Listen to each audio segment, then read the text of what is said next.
So this is the Jamboard. Okay, so we look at the first row. What do I mean by the first row? Okay, the first row start from the untitled, then the middle one with a square rectangular shape 1/1, then the arrow pointing outwards.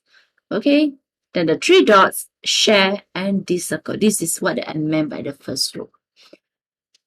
Untitled is the place that you can name your Jamboard, rename your Jamboard. For example, I'm going to put a Jamboard as simple as that.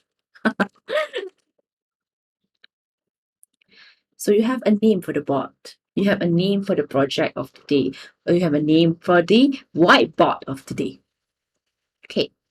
Next, look at this slide. Expand frame. One of this board, I call it slide. I call it frame. The real name is frame. So you want to add extra. You click extra here. You want to add that as that direction. Click extra. So it becomes 1. Okay, this is the original one, and this become 1 because you add extra to the previous frame. You add a previous frame and you add an after frame. So it will become frame 1, frame 2, frame 3.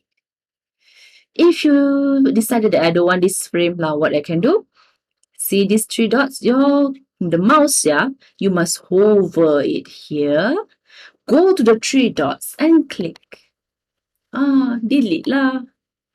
Okay, delete. If let's say you want to have the same exact slide, duplicate. I will teach you how to use duplicate later. Okay, so let me delete first. Sabar, yes, Sabar. You sure will learn it well later. I can guarantee you. So this one is for you to present it in the meeting.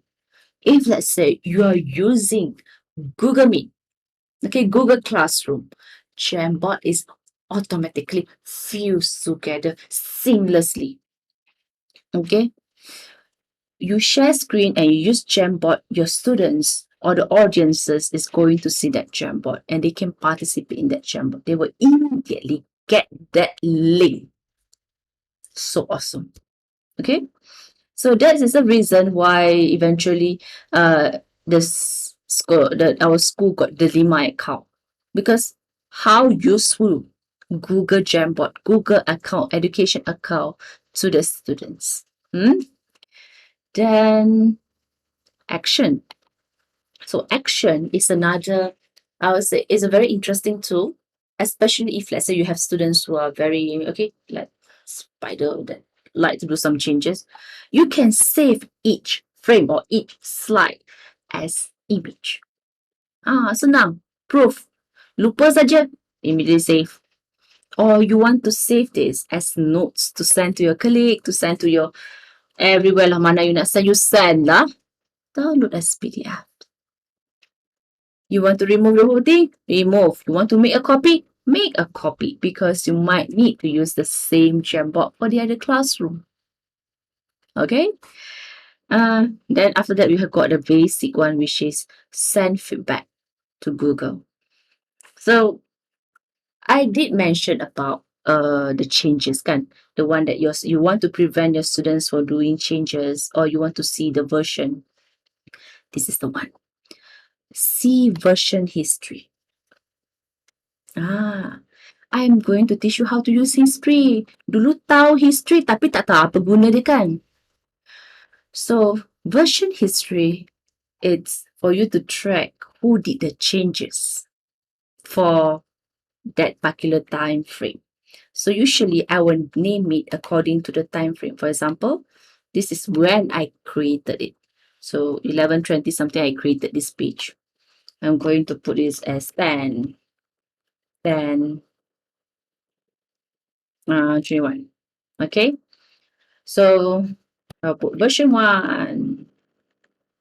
Okay, history 1 lah. And then after that, I decided, okay, now there are some changes that my students do some work. Okay, I want to name this version again. History 2. And so on. Try to do it every half an hour, or you have one person who can do it. Usually, I would recommend the teacher to do it, because if I'm not wrong, only the creator has access to name it. Why naming the version of your Jamboard is important?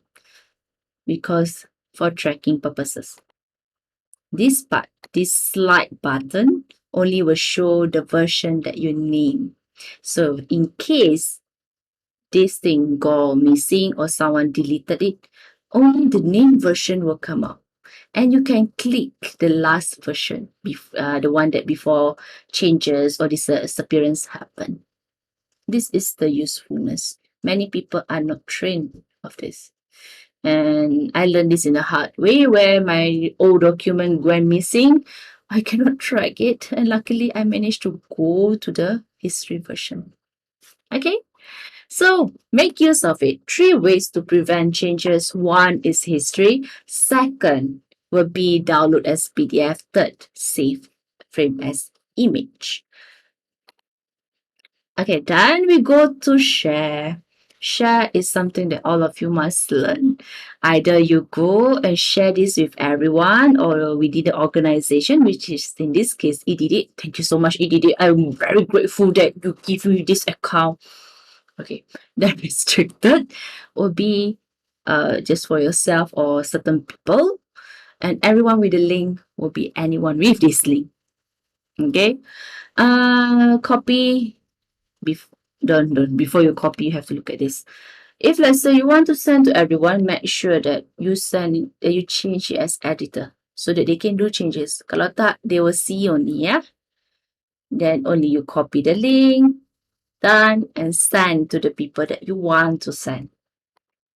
Okay. That's all for this row. Okay, I'm going to proceed. I'm going to continue with the second row, which is I'm going to teach you how to make Jamboard more interesting, more colorful. Stay tuned with me.